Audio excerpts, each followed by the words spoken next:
Hello everyone, and a very warm welcome to this webinar titled How to Make Our Resources Accessible. I will pass to Ben so we can get started. Thanks, Richard. Hello everybody, and welcome. It's great to see so many of you here, and I think there's still people joining as I speak.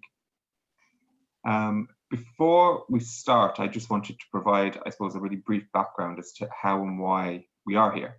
And last year, we started a much needed piece of work supported by WHO in adapting MHPSS COVID-related materials and resources, such as the basic psychosocial skills guide and various other resources into accessible formats, easy read and braille and others. And CBM Global are delivering this work in partnership with the World Blind Union and the DAISY Consortium. And thankfully, this work will continue across 2021, and soon we will start working with the team on the second version of the My Hero Is You resource. And this work really came about due to the huge unmet need for MHPSS resources that are accessible to all. And accessibility is a component, we believe, of our MHPSS response that we really need to work on. Accessibility, for the most part, is not very difficult to facilitate and to achieve, and yet it makes a huge difference to the lives of people with disabilities. As a precursor to inclusion and participation, ensuring accessibility, I think, is everybody's responsibility, and maybe even more so those who are actors in the MHPSS community. So it's important, I think, that as time goes on, we build our capacity both whether you're here from the IAC MHPSS reference group or from others, we all, I think, build our capacity to ensure that our resources are accessible from the outset and not retrospectively, or in some cases not at all.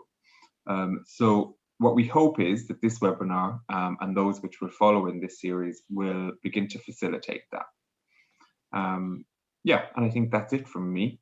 So with that in mind, I will hand you back over to the experts. Thank you. Thank you, Ben. Well, we've assembled a great panel of speakers for you today, and we've just heard from Ben. Let me now pass to Jose, who will introduce himself, and then I'll introduce myself, Dipendra and Prashant, and we'll do an overview. So Jose, let's hear from you. Good morning, good afternoon, everyone. My name is Jose Vieira. I am the World Blind Union CEO, and it is indeed a pleasure to be part of this great panel.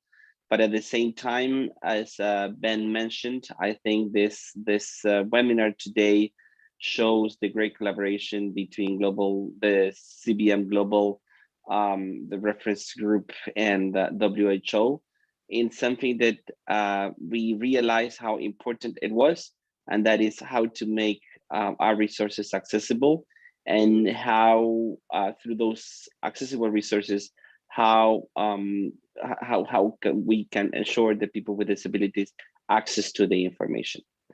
My name is Richard Orme. I'm based in the middle of England in the United Kingdom, and I work at the DAISY Consortium. And with me, I have my colleagues. I'm Dipendra Manocha, and I am Director Developing Countries Program, and I work for DAISY Consortium, and I'm work from New Delhi, India. Hello everyone, I'm Prashant Verma. I'm working as Accessibility Specialist for DAISY Consortium. Thank you, Dipendra, Prashant, and looking forward to all of us on the panel chipping in as we go in. Let me quickly do an overview before handing over to Jose. So we'll hear from Jose on accessible information, what and why, before Dipendra will give us a demonstration of accessible reading with eyes, ears, and fingers, and telling us about the concept of born accessible. Then myself and Prashant will take you through the key features of accessible documents and also what we call derivative formats, Braille, audio, easy to read, that come from an accessible, inclusively designed document. We'll talk about sources of further help before diving into discussion, questions, and hopefully answers. So over to Jose for accessibility, what and why. Thank you, Richard. Once again, thanks everyone. I want to just say one thing before we jump into the presentation. The World Blind Union is definitely committed, because it's part of our mandate, to ensure the highest accessibility standard possible, especially when it comes to access to information. But this is not possible if we don't have partners like DAISY Consortium, who actually has the skills and the knowledge to help us navigating this world of accessibility. So I really want to take this opportunity to thank Richard and his team for not only giving us the resources and the tools that they will present today, but because of sharing this common vision of a more accessible world for all. And actually, with this idea of making an accessible world for all, let me quickly say just a few things. The first thing is that when we talk about accessible resources, we think that it's something that is good to do. And definitely is something that we must do, because it's part of fundamental human rights for people with disabilities. But in some cases, there is a law that we have to make sure is in place, and therefore accessible documents in many countries and for many organizations are not only a right, but part of a law that we have to fulfill. At the same time, I think we need to break this idea that accessible documents are only for very specific groups.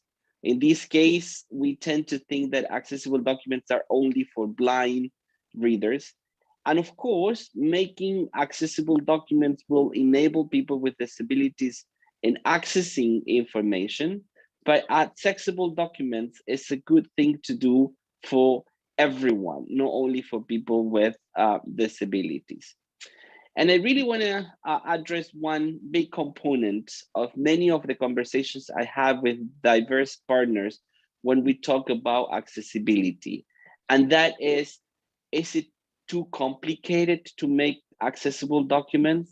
Is it too expensive?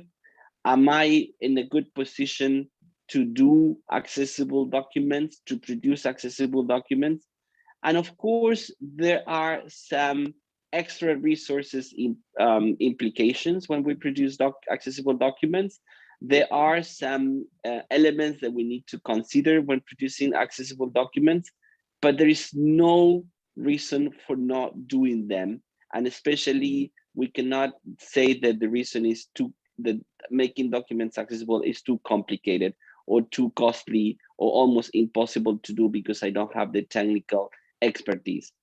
Definitely, there is some knowledge that we need to have, some techniques that we need to know, but there is at the same time a clear need and a clear understanding that it's no impossible to produce accessible books.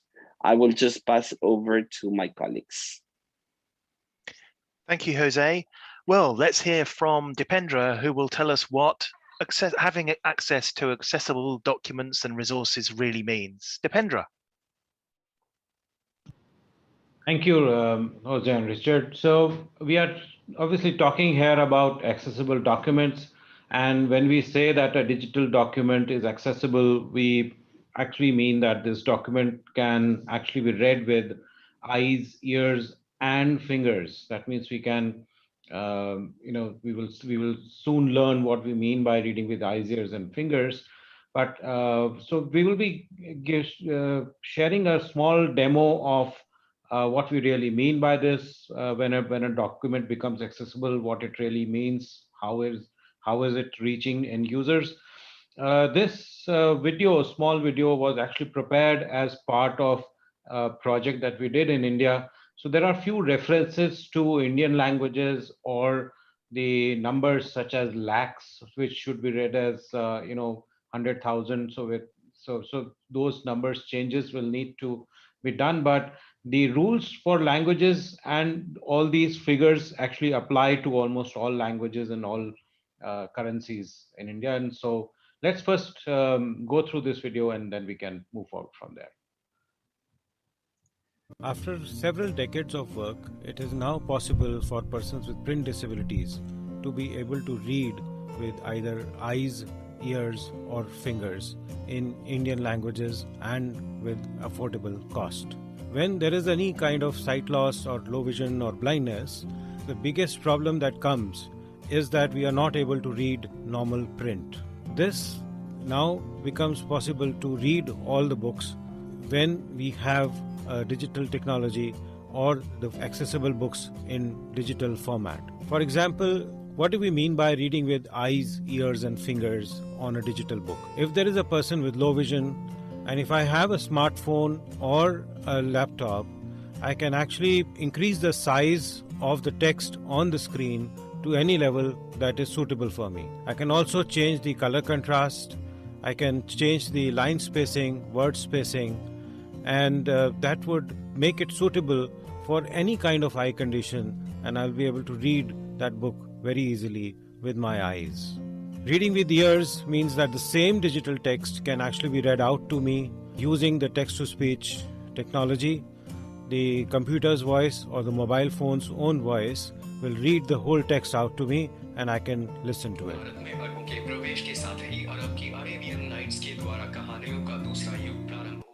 Reading with fingers means that there is a refreshable braille display which is connected to either my mobile phone or a computer, and I can start reading the same digital text which is shown on the screen of this computer or a mobile phone with my fingers on this refreshable braille display.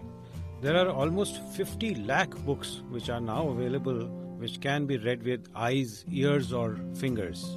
And the best part is that the technology required to read these books is now available at a very affordable cost. A smartphone could just cost about 10,000 Indian rupees or just about 120 US dollars, whereas a refreshable braille display compatible with all Indian languages is now available at the cost of just about 30 to 35,000 rupees, which is about 450 to 500 US dollars. Same way, a laptop with Indo-NVDA screen reading software with best of the voices and the book reading applications can just be available within 25,000 rupees range, which is below 400 US dollars. We now also have a DAISY player called Saksham Evo E10 that can be connected to the sources of the digital content, and that can be downloaded directly to this Wi-Fi enabled DAISY player and start reading it in almost 15 Indian languages. All that needs to be done is to choose the right device from either a laptop or a smartphone or a braille display or a DAISY player according to your eye condition and your preference of the format of reading. So Dipendra, in that video presentation, you showed us what accessible reading was like and the different ways that people could read. But when we talk about producing documents, sometimes we use this term born accessible. I wondered if you could help us with what we mean by this term born accessible digital resources. Yes, so one way of reaching this stage of this digital document that can be read with eyes, ears, and fingers is that we first of all create a document and then send it to the accessibility experts to make it accessible. Now that almost doubles the cost of creating this final document or an accessible document, because first of all, you create a document in one way and then you refactor it to make it accessible. Whereas all these facilities that you will just see in our future slides are few practices that can be adopted and that is beneficial for everybody, not just for persons with disabilities. And if we make it part of our mainstream workflow of creating documents, these documents will be born accessible in the first place so that they don't have to be recreated and in a new avatar of being accessible. So that is what really it means, that we adopt accessibility features of the digital document in our mainstream workflow. That means any person who's creating any document, digital document, actually does the formatting, which is useful and good for everybody, including persons with disabilities. And thus, with that workflow, we don't have to refactor and recreate everything which has been created in digital format. Thank you, Richard. Back to you. Thank you, Dipendra. Well, let's talk about some of these key features then of accessible documents. And these apply whatever document end format we're talking about, indeed, whatever application you're using. But we'll describe these types of features in a context that many of us are familiar with, which is Microsoft Word, just as a way of illustrating these points in a familiar application. So we're going to talk about some key features being text is text, the document structure, accessible images, tables, and language. And then we'll finish up with some other points as well. So let's talk about the first one, which is text is text. What does this mean? Well, sometimes you might receive a digital document where there's maybe a big banner headline, or there could be a box on the side which has some fancy coloring and an image behind it. And in order to make that work, it's been put into the digital document actually as an image, not text. And this means that someone who's using read aloud technology or who's using a screen reader, they will just hear image when they reach that image. They're not able to get at the text itself. Furthermore, here's an example in Microsoft Word of where someone has liked the way that they've produced a table, maybe in a different application, and they've included it in their Word document as an image itself. And this means that for someone, for example, who is low vision, if they go and change the colors of their computer, they want to work maybe in a dark mode where they like white text on a black background. This could be someone alternatively who has a reading impairment such as dyslexia, who likes things with a low contrast, with maybe a sepia or a light brown background. By including text as an image, it means that it will stay as it was and it doesn't adapt in the way that the rest of the text has in this example. Someone might also want to be able to change the font, the size of the text, the spacing of the text, and you can't. Once you've included the text as an image, not only is it not accessible to read aloud or to a screen reader, you can't do these visual adjustments that are really useful for a wide range of people who have the need to personalize the presentation. If, however, this table had been included as a proper table, not as an image, then when I change the colors as I have here, so it's white text on a black background, then so the contents of the table changes also. So that's our first kind of takeaway, is don't include text and other content that are words as images. They should be there for a variety of reasons as text itself. Let's talk about another key principle now, and this is the document structure, and Prashant will tell us about this. Thanks, Richard. Ensuring a good document structure is essential for making it accessible. When all the sections and subsection names are formatted using the built-in heading styles, then it becomes easy to navigate and understand for everyone, including people with disabilities. Here we are demonstrating two versions of a Word document. In the first one, the section names have been made visually prominent by choosing a bold font, a bigger text size, and underlining. But when we go to the View tab and use the navigation pane, we see that these texts are not actually identified as headings. So it is not possible for anyone to actually move to any part of the document because the document technically doesn't have any headings. We have another version of this same document. Here, the section names are also visually prominent, but then they have been formatted using the heading styles. When we open the same navigation pane here from the View tab, we can see that there is a very good document structure where all the sections and subsections are properly listed in a hierarchical order. It is very easy to choose any section and directly jump to that part. This heading structure is used by assistive technology.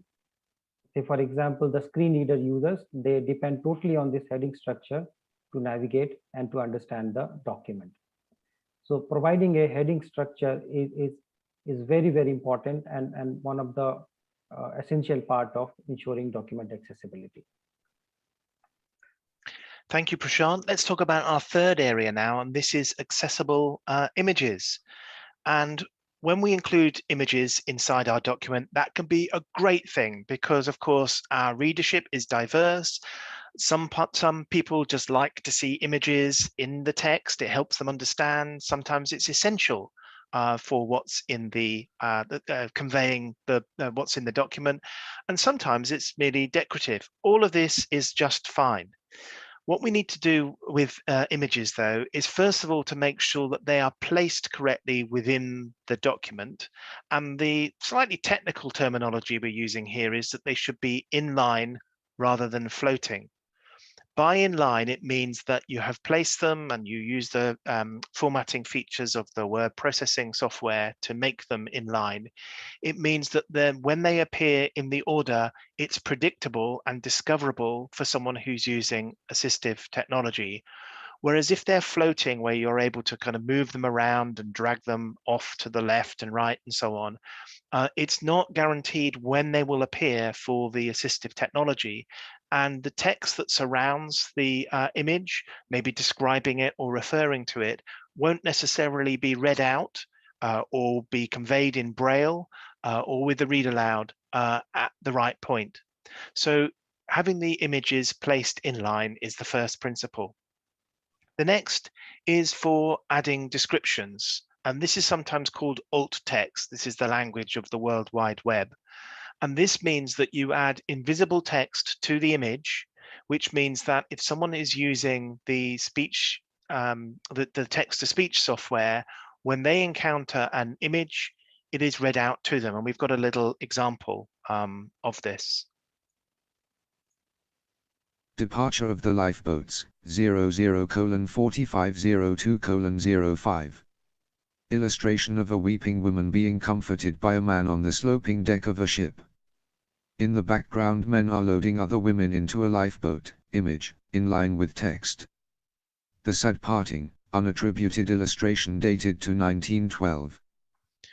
So there we heard the screen reader, and it read us the heading, and then it gave us that lovely description, which isn't visible on the screen, and that's the alt text that's been added to it before it continues to read the document. And maybe you heard it say image in line with text, and this was the having the image in line that I mentioned earlier. So how would I have added an image description like that in Microsoft Word? So here's a screenshot of the image that I want to describe. What I would do is I would right click on this with the mouse, and it comes up with a little menu which allows me to do things like copying the image, changing the picture, these sorts of things. But one of the menu options here is edit alt text. And if I select that option, up I get a little box on the right hand side of the screen, which has alt text, and it asks me the question, how would you describe this object and its context to someone who is blind? And it recommends that you add 1 to 2 sentences. So just a short description here. If I were to type in the text into that box, which I've just illustrated here, then this is what would be read by the assistive technology, read out through text-to-speech or displayed on a Braille display. There's also a checkbox at the bottom of this little dialog here, which says mark as decorative. Well, what's that about? This is if you have an image that's in your document that really doesn't have, it's just there for eye candy. It doesn't have any meaning, and so there's no real description you could give for it. In fact, if you were to put a description, it's a twiddly line or something like this, it's actually getting in the way of the person who's using the assistive technology. So you could check something as decorative, and this means that the text-to-speech would ignore that particular box. This is better than leaving out alt text completely, because otherwise it would just say image, and the person might think, there's an image there. What did that mean? I wonder if someone didn't put any alt text in there.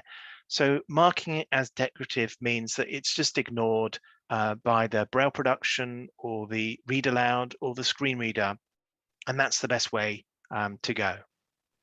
Okay, well, let's hear now about tables. You know, when we run a training course on making accessible Word documents, we get so many questions about tables. It's a clear kind of problem area for people. So Prashant, why don't you take us through this? Yes, so documents often contain tables. And if you're not careful, many readers will find it difficult to navigate and understand the table contents. To ensure tables are accessible, make them as simple as possible. Avoid merging cells or splitting them or inserting nested tables.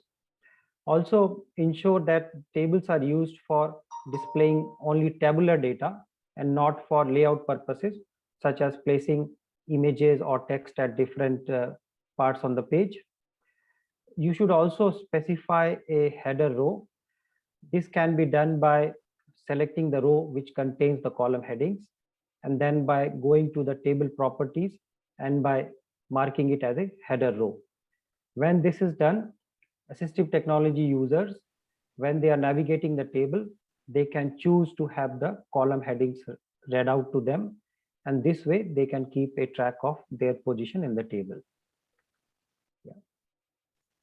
Thank you, Prashant. Well, the last kind of specific item we wanted to call out about when we talk about accessible documents is about language. And this is actually setting the language of the text. So in the screenshot I'm showing you here, this is actually the caption underneath that painting of the sinking of the Titanic. And when I select the text that says figure 1, right on the bottom of my Word screen, it is telling me English United Kingdom, because I've set the language of that piece of text as English United Kingdom. If, however, I select the next piece of text, which is the title of this painting in its original language, which is German, and I'm going to mess this up, but Untergang der Titanic, it's now telling me in Word that this is Germany. So it's German, and it's the Germany version of German for Word. So why is this important? Well, on a really kind of simple level, and Jose referred to this a bit, which is that, you know, accessibility isn't just for people with print disabilities. There are sometimes some advantages for everyone as they create and distribute their documents. This tells Word which dictionary it should use when it's doing the spell check. And even though Untergang is not a word in English, in this document, which is mostly English, it's not got a little red wiggly line under this short piece of text. It's saying it's fine, and that's because it's using the German language dictionary for this piece of text. This also means that if I were to use the read aloud feature or a screen reader, or if I was reading with a Braille display, then my assistive technology would know that this piece of text that's highlighted right now is German, and it would switch to a German voice for this piece of text. Or if I'm reading on a Braille display, it would switch to a German Braille translation table. So having the right language fixed in the document is important. There could be many different languages, and it will switch to the appropriate language with the assistive technology. And we thought, given the nature of the group that we're meeting with today, being international and I hope multilingual, then just highlighting that setting the document language and then any changes of language within the document is both a usability issue for quality control with spell checking, but also has very important implications for people using assistive technology. So we've focused here quite a lot on some of the more, I guess, technical issues as you set up a document, and we've given some examples in Microsoft Word. There are some other things to think about as you're designing and creating your documents, and Prashant will take us through some of the other content considerations. Yeah, thanks, Richard. So headers and footers. Headers and footers can be inserted in the document, particularly when you know that the document will be printed. But be aware that people with disabilities, the technologies they use may not be able to easily identify and read the header and footer information. So any important piece of information should not be included only in the header and footer. That important information should also be a part of the document content itself. The text boxes and callouts are generally very difficult to read for people with disabilities. They are not easily discovered by screen readers and some other similar technologies. And these are often not carried over to some of the alternate formats when the Word document is converted. So avoid using text boxes and callouts. You can achieve the same visual presentation by using the borders and shading feature on the paragraphs. When you do so, then that content also becomes easy to read and accessible for people with disabilities. And Prashant, could you just help us with what you mean by callouts, please? Yeah, callouts are like some shapes which are inserted in the document, some like balloons kind of shapes associated with some paragraphs pointing to certain lines in the document. So for sighted users, people who can see the document, they can identify and read them. But for others, they may not be. It may not be discovered. It may not be read out. So Great. the same So you could information, imagine maybe a warning or something like that. Someone might think visually, I'll make it really stand out, but that actually in that example, someone who's using assistive technology may never even find the warning happen. So take care with that. Thank you for that explanation, Prashant. Please continue. Yeah, thanks, Richard. So footnotes and endnotes should be inserted using the Microsoft Word features. One should not be typing the note reference numbers manually and inserting the note text at the bottom of the page or at the end of the document. Microsoft Word has got those features, and when we do so, a link is established between the note reference and the actual note. And so assistive technology users, people using different screen readers, and for that matter, people using the mouse as well, they then have a way to skip and read the note and then again resume reading from the last position. So it's important to use the proper footnote insertion feature in Microsoft Word. So your document may contain many hyperlinks. As far as possible, avoid displaying the web addresses because they are difficult to read for screen readers and the reader aloud technology. You can easily change the hyperlink display text by using the edit hyperlink option, where you get the option to change the display text. For example, if you want to display the hyperlink, the web address from a certain document can be downloaded, then you can actually write some words like use this link to download the report, and then these words can be changed into a hyperlink, and the web address is actually behind these words. It's not actually used as a display text. Yeah. Yes, Richard. Okay. Now there are a few more points. When you are writing the document, when you are authoring it, as far as possible, use a simple language. Use shorter sentences. Avoid difficult words. You should be aware that the document will be read by people with reading deficiencies also probably. So it's good to make it easy to read and easy to understand. The visual presentation where you use different fonts and spacing and contrast. So try and use easy to read fonts. In our presentation, we have used the Atkinson hyperlegible font, but there are many other similar fonts which are easy to read, like Times New Roman or Verdana and many others. So you should use a font of that type. Use at least, I will say, 11 or 12 font size for the body text. Avoid inserting blank lines to create white spaces between paragraphs or before headings. Use the paragraph spacing feature and the line spacing feature instead to insert sufficient space between paragraphs and before headings. The color contrast should also be kept into mind, particularly when you change the color of text or use the shading feature. The text color and the background color should be different, remarkably different. They should be easy to read for everyone, even for people with weak eyesight. Well, thank you. Lots in there, Prashant. Well, doing something like checking the contrast, that sounds kind of difficult. If only there was some kind of checker that existed to help us with this. Oh, look, you're going to tell us about this next. Yes, thankfully, yes. So all Microsoft Office applications like Word, Excel, PowerPoint, they have an inbuilt accessibility checker version 2010 onwards.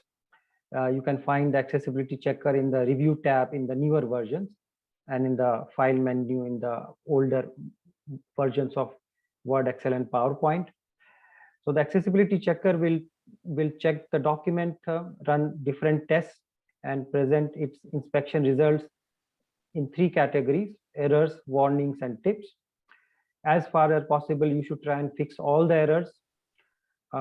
The warnings, some of the warnings can sometimes be ignored if you are sure that the document content cannot be changed further. The accessibility checker will also give you some tips to further improve the accessibility of the document. Yeah. Great. So Dipendra, you're now going to tell us about this thing we've called derivative formats.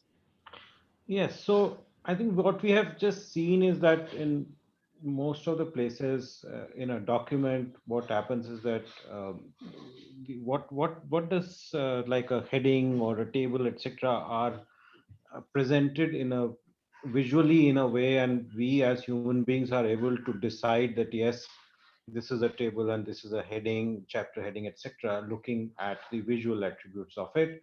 But what we have been talking about in this presentation is that we do use Microsoft Word features so that even the machine, even the computer or any kind of device is also able to recognize all these components and features of a document and understand that which is a heading, which is a table, and so on and so forth.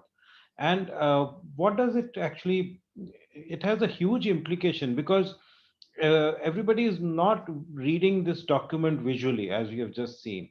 So, and transitioning this document into an audio document or a braille document, machine has to actually deal with various components in a specific way. And if these components are understandable by the machines, a lot of manual effort of conversion or reformatting of these documents can be saved. For example, if I have to convert a very well formatted Word document into Braille, I can actually, the software itself will be able to do most of the formatting for Braille automatically by its own and requiring cutting down the cost of manual reformatting, such as creating table of contents or reformatting tables, because the Braille page accommodates just about 40 characters in a line instead of 60 to 65 characters in a line in a normal print page, and the whole formatting of a table would be completely skewed if you just cut and pasted it. And so when we are creating this document, and reformatting has to happen, if the machine knows what is the header line, what is the, how many columns, how many rows this have, and So it can actually present it in a very different way, which is more meaningful for a braille reader or for listening or for even creating the simple to read documents, easy to read documents. These kind of machine knowing about all this can help us reduce the manual labor of conversion of this document into an accessible document to a large extent. And almost seamlessly, these documents we are able to take various derivative formats which are more useful for the user according to the requirements of the user. We are able to present this document without any kind of recreation of this document. We are able to deliver it in the format that the user wants. Easy to read, which is one of the bullet points on here. What do you have to add to that? So yes, that is one format where we currently feel that yes, separate work has to be done because persons with cognitive difficulties would need some simplified language and use of graphics to explain what is explained only in words. The accessibility features that we spoke about are going to help even doing this reworking of this document as easy to read document. In times to come, we hope to evolve it further to that extent that that these are also become part of the born accessible document. But in the meanwhile, I think what we really need is to follow the accessibility standards as we just discussed, and do a little bit of rework for creating easy to read versions of the same documents. Dipendra, thank you for that explanation. So now we'll pass to Jose to draw some conclusions before we move into Q&A and discussion. So Jose.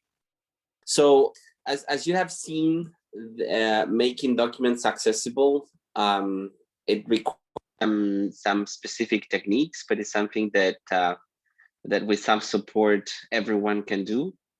And actually, I just want to reiterate something that I said at the beginning. And making documents accessible is not only beneficial for people with visual impairments in this case, but for everyone. So I hope you have managed to listen to some of the key features that my colleagues have presented when producing documents accessible, that I'm sure will help you in your future work around producing documents. So I think it's now time for questions and answers. So go back to you, Richard. Thank you, Jose, and thank you to my fellow panelists. We have some questions in the chat and in the Q&A, but if you have questions, now's a good time for you to add them. We have a question about styles and also about image descriptions. So let's first of all do the one on image descriptions. On the screenshot that I showed where we added the alt text, in fact, I'll move the deck back to that position. So if I can get there.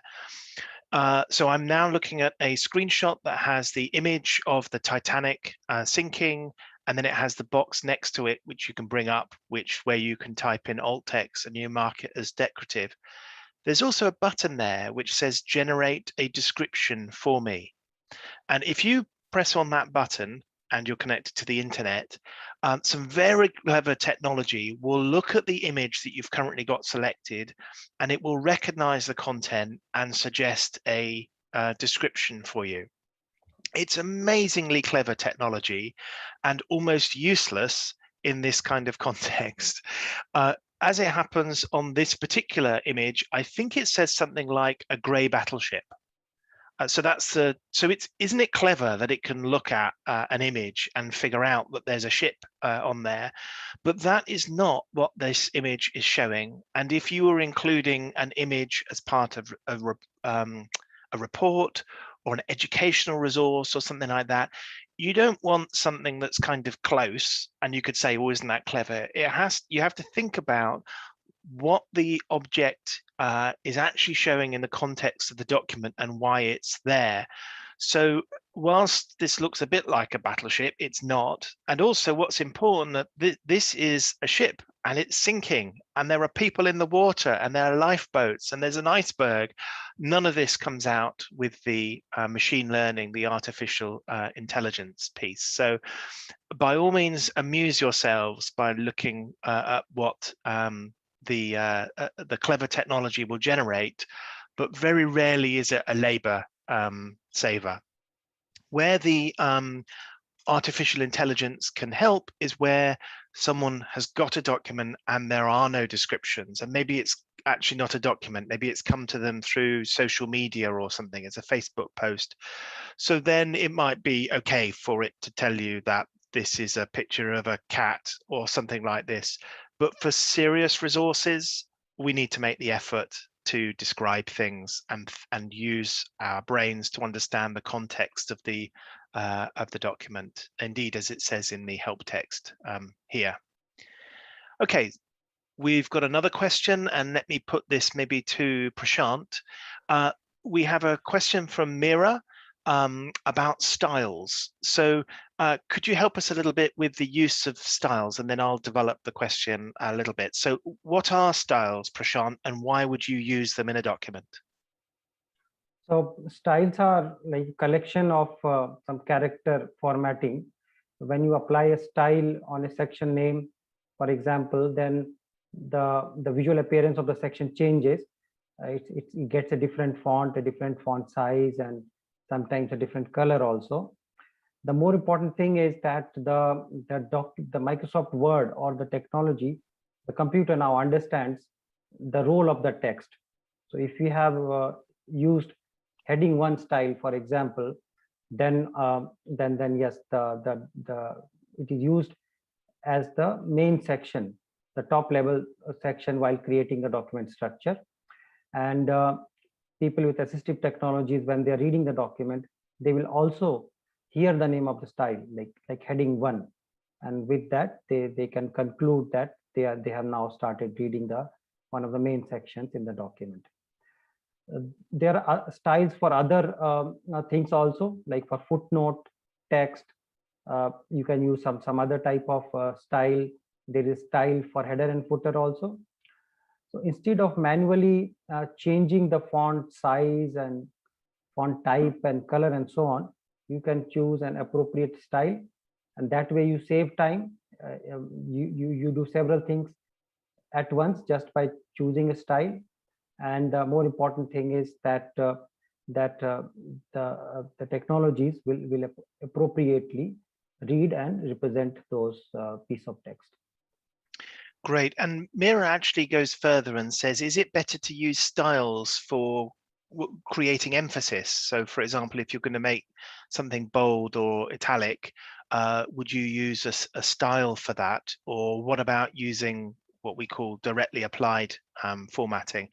And it feels to me like the answer was in your question, in what you said there about the time saving side of things. So if, for example, you have, I don't know, objective, and you use this kind of thing as a repeating feature all the way through your document. You keep listing an objective and you want it stylized in a certain way.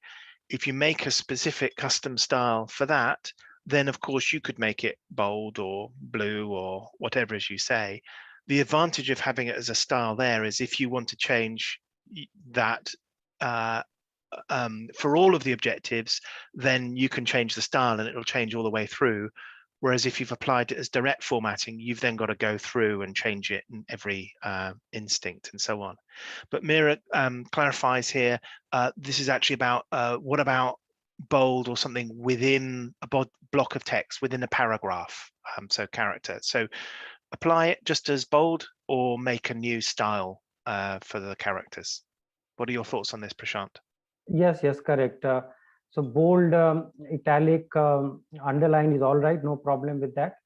But don't use only color. So if you want to highlight a few words or a sentence, giving it a different color alone is not enough. It is not accessible. You must additionally either underline them or bold them or put them inside some quotation marks. because the color differences cannot be detected by everyone. Great. I've got another question now from Rebecca, and this is coming to you, Dipendra. So we've talked about, document structure and language and these sorts of things, and we've tried to keep it kind of relatively high level. But Rebecca's question to you, Dipendra, is, do these features only work in Word, or are they applicable to other formats like PDF as well? So certainly these are applicable, these features are applicable to all different, whether it is a website or a PDF document or an HTML. I think the basic principles are the same. The marking of headings as heading ones, or the all text to images, and all those things are actually applicable to all formats. We have taken Word as an example because that's the most commonly used word processing software for people who are writing documents. PDF is more as like if you have already made a accessible Word document, you can export it as a PDF and it will come out as an accessible PDF. It may actually need certain more tagging, etc. But in short, these principles apply to all formats and not just Microsoft Word.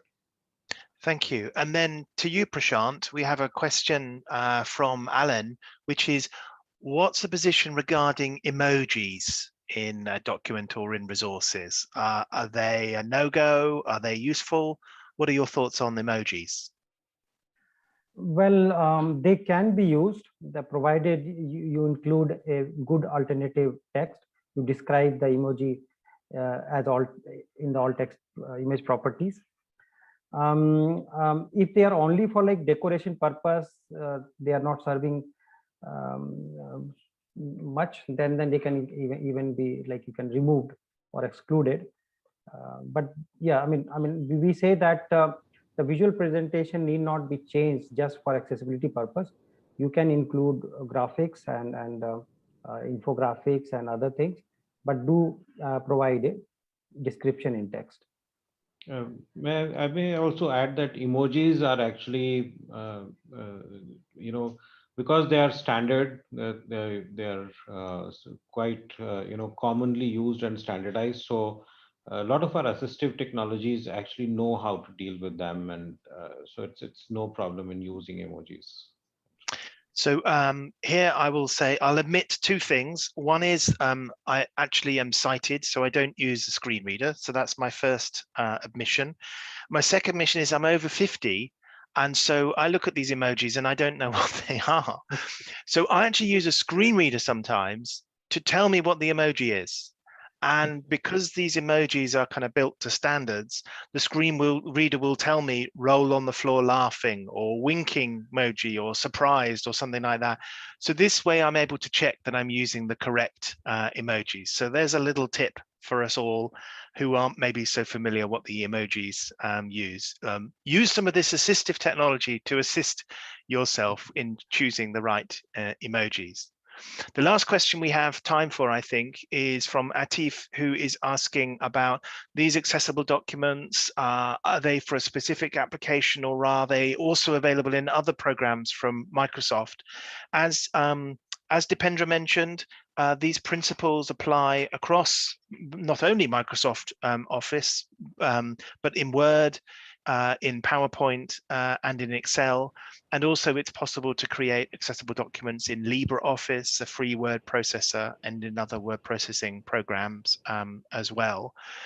There may be a kind of question about, well, this is interesting and high level, and hopefully starting with Dipendra's great demonstration of reading with eyes, ears, and fingers, we've seen when you have an accessible document, just how powerful that is for people with a wide range of different reading needs, and that there are some key principles to follow. But if you require some more in-depth help with how to actually use these features, and we've given a flavor of them, we'd love to hear from you. If there are some training needs, if you would like access maybe to an online training course, or indeed deeper depth of webinars, we're happy to have that conversation with you. This is a partnership between the DAISY Consortium, the World Blind Union, CBM Global, and other organizations to mean that more accessible documents are out there, and this is one way we can make our resources accessible to more people. Probably at that point, I should hand back to Ben, who may want to have some final thoughts. Thanks, Richard, and thanks to all of the other panelists, and thank you all for your questions. I don't have much to say, only that was really useful, and I myself found it useful, and I hope everybody else has.